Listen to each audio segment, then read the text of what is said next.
नमस्कार दोस्तों, जय हिंद, वंदे मातरम। मैं आपके साथ जायसवाल सर। आप सभी का स्वागत अभिनंदन है टीटी फैमिली शिक्षकों के परिवार जायसवाल कोचिंग सेंटर पर, पावर्ड बाय शिक्षा ही प्रकाश है।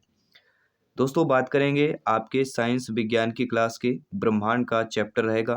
क्लास पहली आपकी रिवीजन क्लास है, संपूर्ण निचोड़ रहने वाला है। टॉपिक वाइज क्लास करेंगे, लेकिन अब हम ऐसे प्रश्न करेंगे। अभी तक हम मॉक क्वेश्चन करते थे, केवल क्वेश्चन टू आंसर करते थे, उनमें आपको डिटेल के साथ बताते थे। लेकिन ब्रह्मांड का आज हम चैप्टर करने वाले हैं, जहाँ से प्रश्न बनेंगे और प्रश्नों के साथ साथ क्वेश्चंस भी करने वाले हैं। तो यहाँ पे हम ब्रह्मांड से जो महत्वपूर्ण क्वेश्चंस है वो भी करेंगे। पहले जान लेते हैं ब्रह्मांड टॉपिक पे। तो थ्योरी बहुत इंपॉर्टेंट है, तो आज हम थ्योरी पे ज़्यादा फोकस कर रहे हैं, क्योंकि जहाँ से प्रश्न बनेंगे हम उन्हीं प्रश्नों की बात कर रहे हैं। तो चलिए, क्या आप सभी लोग तैयार हैं? ध्यानपूर्वक समझिएगा। पृथ्वी को घेरने वाली अपार आकाश तथा उसमें उपस्थित सभी खगोलीय पिंड जैसे मंदाकिनी, तारे, ग्रह, उपग्रह एवं संपूर्ण ऊर्जा को समग्र रूप से ब्रह्मांड कहते हैं। पेन और कॉपी जरूर लीजिएगा, इंपॉर्टेंट पॉइंट्स लिखते जाइएगा। ब्रह्मांड से संबंधित अध्ययन को ब्रह्मांड विज्ञान कहा जाता है। ब्रह्मांड इतना विशाल है जिसकी हम कल्पना नहीं कर सकते। इसके आकार की विशालता, इसमें तारों की संख्या, अपार दूरी तथा द्रव्यमान का अनुमान लगाना कठिन है। फिर भी बड़े परिणाम की संख्याओं के सहारे इनका अनुमान लगाने की कोशिश की जाती है। खगोल वैज्ञानिकों के अनुसार ब्रह्मांड के सैकड़ों अरब यानी 10 की घाते 11 मंदाकिनी हैं। प्रत्येक मंदाकिनी में लगभग 100 अरब 10 की घाते 11 तारे हैं। एक प्रकार तारों की कुल संख्या 10 की घाते 11 गुणे 10 की घाते 11 बराबर 10 की घाते 22 कोटि की होती है। ब्रह्मांड की उत्पत्ति कैसे हुई है दोस्तों? ब्रह्मांड के प्रारंभ तथा इसके भविष्य के प्रश्न को लेकर अनेक सिद्धांत व्यक्त किए गए। उन सभी सिद्धांतों में बिग बैंग सिद्धांत, बिग बैंग थ्योरी को सर्वाधिक मान्यता प्राप्त हुई। यह सिद्धांत उस समय प्रतिपादित किया गया जब खगोल वैज्ञानिकों ने विकसित टेलीस्कोप तथा अन्य वैज्ञानिकों साधनों द्वारा प्रेक्षणों के आधार पर बतलाया कि हमारा ब्रह्मांड लगातार फैलता जा रहा है। ये बिग बैंग सिद्धांत क्या है दोस्तों?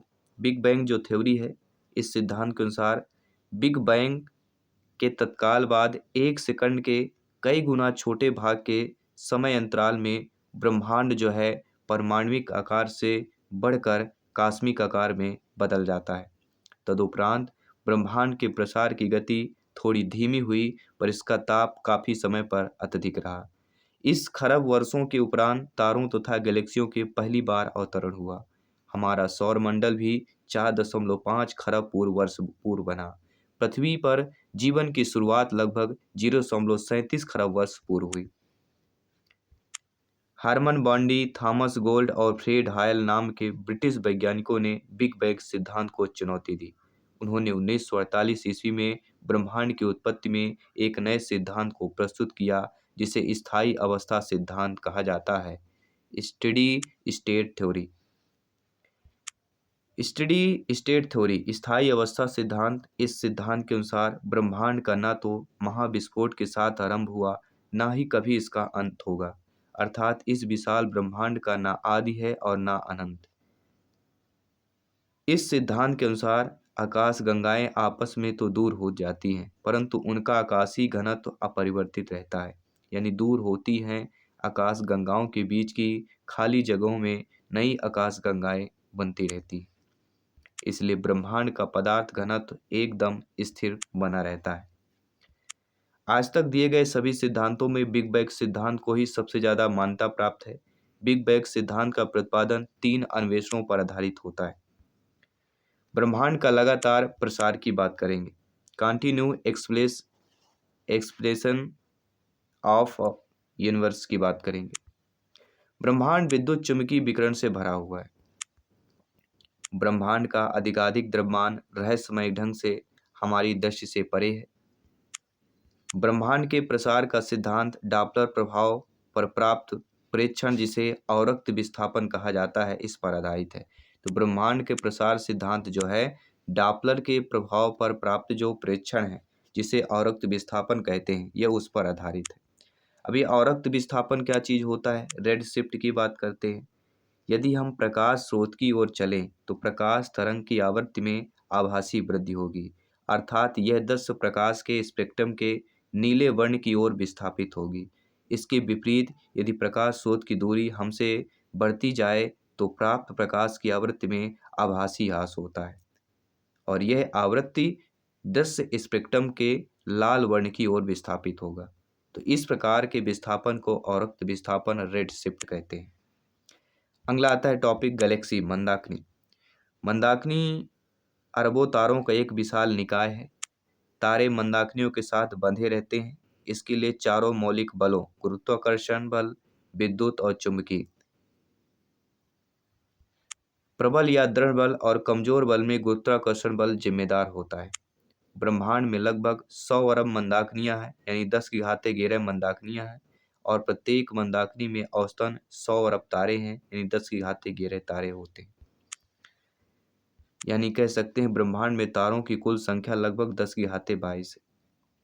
प्रत्येक मंदाकिनी में तारों के अतिरिक्त गैस व धूल होती है। मंदाकिनी का 98% भाग तारों से तथा शेष 2% गैस या धूल से बना होता है। मंदाकिनी की विशालता के कारण इसे प्रायद्वीप ब्रह्मांड कहते हैं। तो मंदाकिनी की विशालता के कारण ही इसे प्रायद्वीप ब्रह्मांड कहा जाता है। मंदाकिनी का वर्गीकरण, क्लासिफिकेशन ऑफ गैलेक्सी। मंदाकिनियों को प्रायः उनके आवृत्ति के आधार पर 3 वर्गों में बांटा गया है। एक सर्पिल दीर्घवृत्तीय और अनियमित की बात करते हैं। अब तक की ज्ञात मंदाकिनियों में 80% सर्पिल, 70% दीर्घवृत्तीय और 3% अनियमित आकार वाली होती। तो सर्पिल, दीर्घवृत्तीय और अनियमित, ये 3 प्रकार की होती। हमारी मंदाकिनी दुग्ध मेखला या आकाश गंगा और इसकी सबसे नज़दीकी मंदाकिनी देवयानी सर्पिल आकार वाली मंदाकिनी है। सर्पिल मंदाकिनियाँ दूसरी मंदाकिनियों से प्रायः काफ़ी बड़ी होती हैं। तो ये सर्पिलाकार से एक प्रश्न जरूर आएगा, ध्यान दीजिएगा ये टॉपिक पर। दुग्ध मेखला की बात करेंगे। मिल्क वे, हमारा सौर मंडल दुग्ध मेखला मिल्क वे या आकाश गंगा नामक मंदाकिनी का सदस्य है। इसकी व्यास लगभग 10⁵5 प्रकाश वर्ष है और यह मंथर गति से चक्कर काट रही है। दुग्ध मेखला मंदाकिनी में अपने केंद्र के चारों ओर धीरे धीरे घूमती है और तारे इसके केंद्र के चारों ओर धीरे धीरे घूमते हैं। सूर्य भी सौर मंडल सहित इसके केंद्र के चारों ओर घूर्णन करता है। इसे एक परिक्रमा पूरी करने में लगभग 250 मिलियन 250 करोड़ वर्ष लग जाते हैं दोस्तों। तो पृथ्वी पर लोग दुग्ध मेखला मंदाकिनी का अभिमुख दृश्य देख पाते हैं क्योंकि पृथ्वी स्वयं इस मंदाकिनी का हिस्सा है। तो इस मंदाकिनी का हिस्सा पृथ्वी स्वयं है, इसलिए हम लोग इस पर देख पाते हैं। और इसके साथ साथ बात करें आपके औरक्त विस्थापन के आधार पर ही 1929 ईस्वी में कैलिफोर्निया में स्थित माउंट विल्सन वेधशाला में कार्य करते हुए एडविन हब्बल ने ब्रह्मांड में होने वाले प्रसार की पुष्टि की थी। अपने परीक्षणों के दौरान हब्बल ने पाया कि कुछ निकटतम मंदाकिनियों के वर्णक्रमों की अवशोषण रेखाएं वर्णक्रम के लाल छोर की ओर खिसक रही हैं। अतः अपने परीक्षणों के क्रम में वे निम्नांकित 2 निष्कर्षों पर पहुंचे। पहला कि सभी मंदाकिनियां हमसे दूर जा रहे हैं। दूसरा, कोई मंदाकिनी हमसे जितनी दूरी पर है वह उतनी ही तेजी से हमसे दूर तक जा रहा है। इस प्रकार मंदाकिनी का वेग v और दूरी d के समानुपाती होगा, अर्थात v समानुपाती d, v बराबर hd। तो ये हब्बल का नियम है। तो हब्बल का नियम ये याद रखिएगा, v बराबर hd। तो दूरी क्या है, d के समानुपाती होती है। मंदाकिनी का वेग जो है दूरी के क्या है, समानुपाती होगा। ये हब्बल का नियम है, सूत्र है। और h एक नियतांक है जिसे हब्बल नियतांक या हब्बल पैरामीटर कहा जाता है। तो v बराबर hd याद रखिएगा। नियतांक h का अगर मात्रक आता है तो इसका मात्रक होता है, आप लोग देख सकते हैं, किलोमीटर प्रति सेकंड इनवर्स बटे MPC। और इसका मान अगर पूछा जाए तो मान होता है 67 किलोमीटर सेकंड इनवर्स अपान MPC होता है। MPC किसे बोला जाता है, तो मेगा पारसेक। MPC को क्या बोलेंगे, मेगा पारसेक। हब्बल पैरामीटर का मात्रक समय का व्युत्क्रम होता है। कितना हो समय का क्या होता है? व्युत्क्रम होता है। अतः अवश्य ही यह समय का मात्रक होगा। तो इस प्रकार हम यदि समय को पीछे ले जाते हैं तो ब्रह्मांड की आयु आकलन में 10 गुणे 10 की घाते 9 वर्ष आता है। तो प्राप्त प्रेक्षण के आधार पर ब्रह्मांड की आयु 10 की गुणे 10 की घाते 9 वर्ष से 19 गुणे 10 की घाते 9 वर्ष के बीच होती है। तो हब्बल के मंदाकिनियों के प्रतिसरण के नियम पर आइजक एसिमोव का कहना है कि हब्बल के निरूपण के अनुसार यदि दूरी के साथ प्रतिसरण की गति बढ़ती जाए 125 करोड़ वर्ष की दूरी पर मंदाकिनियां इस तेजी से प्रतिसरण करेंगी कि उन्हें देख पाना हमारे लिए संभव नहीं होगा। दोस्तों, हमारी मंदाकिनी में तारें चपटी चक्रिकानुमा संरचना में अंतर्विष्ट हैं। तो अंतरिक्ष के अंदर 10 की घाते 5 प्रकाश वर्ष तक फैली होती हैं। तारों की चक्रिका केंद्र पर काफी मोटी होती है, जो मंदाकिनी के केंद्र पर तारों के अपेक्षाकृत उच्च सांद्रण को दर्शाता है। हमारा सूर्य और उसके ग्रह मंदाकिनी के केंद्रीय भाग से लगभग 3 गुणे 10 की घाते 4 प्रकाश वर्ष की दूरी पर इस चक्रीनुमा संरचना के एक पार्श्व पर स्थित है। अतः सूर्य दुग्ध मेखला मंदाकिनी के केंद्र से काफी दूर है। दोस्तों, यदि आकाश स्वच्छ है तो दुग्ध मेखला मंदाकिनी अंधेरी रात में उत्तर से दक्षिण आकाश को हल्का सफेद तारों की चौड़ी पट्टी के रूप में प्रतीत होती है, जो करोड़ों टिमटिमाटे तारों से मिलकर बनी होती है। अंधेरी रात में पृथ्वी से देखने पर यह प्रकाश की बहती हुई नदी की तरह प्रतीत होती है। तो यह आकाश गंगा कहलाती है। तो आकाश गंगा के बारे में हमने डिटेल के साथ बात किया, डिटेल के साथ यहाँ पे हमने आपको बताया। तो ये चीज़ें बहुत इम्पॉर्टेंट है। अब हम इनसे रिलेटेड जो है प्रश्न करने वाले हैं, जो कि और भी इम्पोर्टेंट आपका हो जाता है, क्योंकि प्रश्न करना बहुत ही इम्पोर्टेंट आपका हो जाता है। तो चलिए, क्या आप सभी लोग तैयार हैं इन प्रश्नों को अटेंड करने के लिए? तो चलिए इससे रिलेटेड अब प्रश्न कर लेते हैं। जिससे रिलेटेड प्रश्न की अब हमने बात किया, जिसमें से आपका पहला प्रश्न आपके स्क्रीन पर आ चुका है कि सूर्य की ऊर्जा इससे आती है, नाभिकीय विखंडन से, हीलियम के हाइड्रोजन में बदलने से, रेडियो सक्रियता से, या हाइड्रोजन को हीलियम के बदलने से आती है। तो सूर्य की ऊर्जा किससे आती है, सभी लोग बताइए। तो सूर्य की ऊर्जा जो है हाइड्रोजन की हीलियम में बदलने से आती है। सूर्य की ऊर्जा किससे आती है? हाइड्रोजन की हीलियम में बदलने से आती है। इसके बाद दूसरा प्रश्न क्या कह रहा है, जो आप लोगों की स्क्रीन पर ऑलरेडी है। क्या पूछा जा रहा है कि सूर्य किस प्रकार का पिंड है? ग्रह है, उपग्रह है, तारा है, देवता है? तो लगभग आप सभी लोग जानते होंगे सूर्य किस प्रकार का पिंड है। तो सूर्य एक तारा है। सी वाला ऑप्शन सही हो जाएगा। तीसरा प्रश्न कर रहे हैं, निम्नलिखित ग्रहों में से किसका अधिकतम ताप होता है? बृहस्पति का, बुध का, नेपच्यून का, या मंगल का होता है? तो ग्रहों में किसका अधिकतम ताप हो जाएगा? तो यह हो जाएगा दोस्तों, सभी लोग जानते हैं आप लोग, ग्रहों में सबसे अधिकतम ताप किसका होता है? बुध का होता है, क्योंकि यह सूर्य के सबसे नजदीक है। गैर पारंपरिक ऊर्जा का स्रोत कौन होता है? कोयला, पेट्रोलियम, प्राकृतिक गैस, या सौर ऊर्जा? तो गैर पारंपरिक ऊर्जा का स्रोत बताना है, कौन सा होता है? तो गैर पारंपरिक ऊर्जा का स्रोत यहाँ पे आपका हो जाएगा सौर ऊर्जा।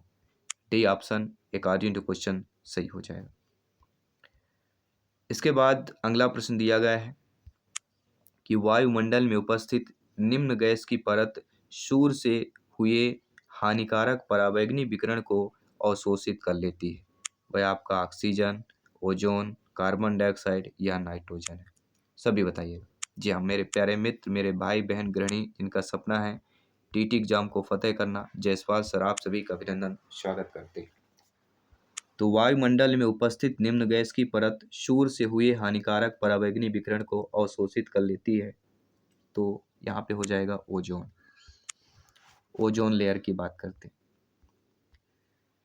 इसके बाद जो अगला प्रश्न है कि समष्टि से लगभग कुल आकाश गंगाओं की संख्या कितनी होती है? तो अभी हमने आपको बताया भी कि समष्टि से लगभग कुल आकाश गंगाओं की संख्या 1, 10 की घाते 3, 10 की घाते 7, या 10 की घाते 11 है। तो आपने सभी पढ़ा होगा, 10 की घाते 11 पढ़ा होगा। तो समष्टि में लगभग कुल आकाश गंगाओं की संख्या कितनी है? तो 10 की घाते 11, यानी जो डी ऑप्शन दिया गया है वह हमारा सही हो जाएगा। अगला, सूर्य का अपना एक अक्ष है जिस पर लगभग वह इस काल को घूर्णन करता है। 365 दिन, 26 दिन, 24 घंटे या 12 घंटे। तो सूर्य का अपना एक अक्ष होता है जिस पर लगभग वह इस काल को घूर्णन करता है। तो यहाँ पे राइट ऑप्शन कौन सा हो जाएगा? कितने दिन कितने घंटे की बात करते हैं? तो आप सभी लोग जानते हैं सूर्य का अपना एक अक्ष होता है जिस अक्ष पर लगभग वह इस काल में घूर्णन करता है। 26 दिन की बात करेंगे। बी ऑप्शन सही हो जाएगा। अगला प्रश्न है, सौर परिवार का सबसे छोटा ग्रह कौन सा है? तो सौर परिवार का सबसे छोटा ग्रह में ऑप्शंस अगर आपको दिया रहे, वरुण ऑप्शन दिया रहे पहला, दूसरा ऑप्शन मंगल दिया रहे, तीसरा ऑप्शन आपका शुक्र दिया रहे और चौथा ऑप्शन आपका बुध दिया रहे। तो सौर परिवार का सबसे छोटा ग्रह कहलाता है जो सूर्य के सबसे नज़दीक है। तो हम किसकी बात कर रहे हैं? वह बुध ग्रह की बात कर रहे हैं। तो राइट ऑप्शन हमारा कौन सा हो जाएगा? वह हो जाएगा बुध ग्रह। ठीक है, चलिए अगला प्रश्न यहाँ पे स्क्रीन पर है। क्या पूछा जा रहा है? तारों का निर्माण प्रारंभ हुआ ऑक्सीजन और हाइड्रोजन गैसों से हुआ, हाइड्रोजन और हीलियम गैसों से, हीलियम और ऑक्सीजन गैसों से, या उपयुक्त में से किसी से नहीं हुआ? तो तारों का निर्माण या तारों का जो निर्माण का प्रारंभ है वह किससे हुआ है? तो वह हुआ है हाइड्रोजन और हीलियम के गैसों से हुआ है। बी ऑप्शन जो दिया गया है वह आपका सही हो जाएगा। अगला है, सौर मंडल का सबसे दूर स्थित ग्रह कौन सा है? यूरेनस, सेडना, वरुण या बुध? तो नज़दीक और दूर, पास और दूर, इन दोनों को जानना बहुत जरूरी है। तो सभी लोग जानते हैं सौर मंडल का सबसे दूर जो स्थित होता है बुध, शुक्र, पृथ्वी, मंगल, शनि, अरुण, वरुण। तो वरुण हमारा बाद में आता है, सबसे दूर स्थित है। तो अरुण के बाद वरुण आता है। ठीक है, इसके बाद अगला जो प्रश्न यहाँ पे दिया गया है बहुत ही इंटरेस्टेड प्रश्न है कि सूर्य की कोर गैसों से बनी है जिनका औसत परमाणु भार 2 है, उसका घनत्व एवं दाब क्रमशः 1.4 ग्राम प्रति घन सेंटीमीटर है तथा 1.12 गुणे 10 की घाते 2 वायुमंडल है। तो सूर्य का तापमान कितना होगा? अब सूर्य का तापमान पूछा जा रहा है, नीचे आपके तापमान केल्विन में दिया गया है। तो सूर्य का तापमान यहाँ पे कितना हो जाएगा? 1.95 गुणे 10 की घाते 7 केल्विन की बात करेंगे।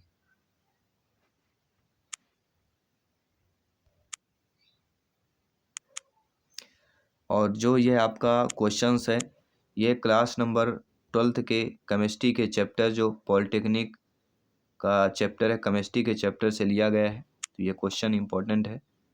तो आई होप सारी चीज़ें आपकी क्लियर हो गई होंगी। तो इस प्रकार के प्रश्न ब्रह्मांड में लगभग पूछे जाएंगे, इसलिए हम यहाँ पे थ्योरी भी कर रहे हैं साथ साथ।